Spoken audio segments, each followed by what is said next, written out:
4,39,00,000 ఉన్నది. సభ్యుల మూలధనము 3,18,00,000. రిజర్వ్ బ్యాంకు రిజర్వ్ లో ఉండే డబ్బు 9,80,00,000.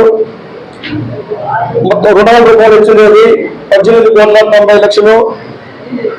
బ్యాంకు తాకట్టు పెట్టిన 2,70,00,000. బంగారు రుణాల పైన ఇచ్చినది 14,70,00,000.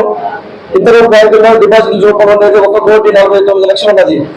బ్యాంకు నిరంతరంగా ఆస్తులు రాని బాకీలు, మనకి ఇంకా రావాల్సిన బాకీలు మేము వచ్చిన తర్వాత కూడా అంతకుముందు ఎక్కువగా ఉంది. ఇప్పుడు 1,85,00,000 తగ్గించుకొచ్చినాము. ఇప్పుడంటే 9.83% తగ్గినాము. దానివల్ల మనం వృద్ధికి ముందుకు పోతున్నాం బ్యాంక్కి.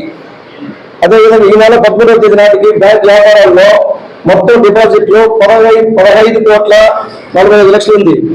సభ్యుల మూలధనము 3,14,00,000.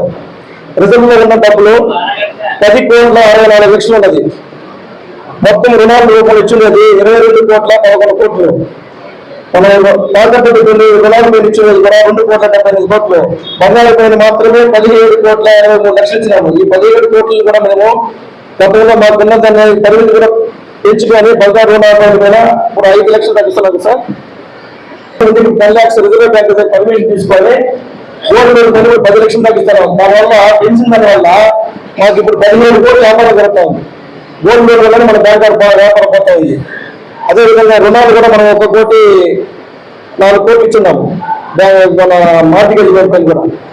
ఇప్పుడు మనకి నికరంగా లాభం వచ్చే వృద్ధికి ఇప్పుడు మనం మనకు ఆస్తుల రూపంలో అనేది 1,85,00,000 ఉన్నది. ఇది మనం 8.3% ఉన్నది. మనం ఇప్పుడు చాలా ముందుకు పోతున్నాము. ఈ విధంగానే మీరు కూడా మాకు మేము మార్కెటింగ్ చేపట్టిన తర్వాతనే ఇప్పుడు 60 లక్షల దాకా లాభాలకు వచ్చినాము.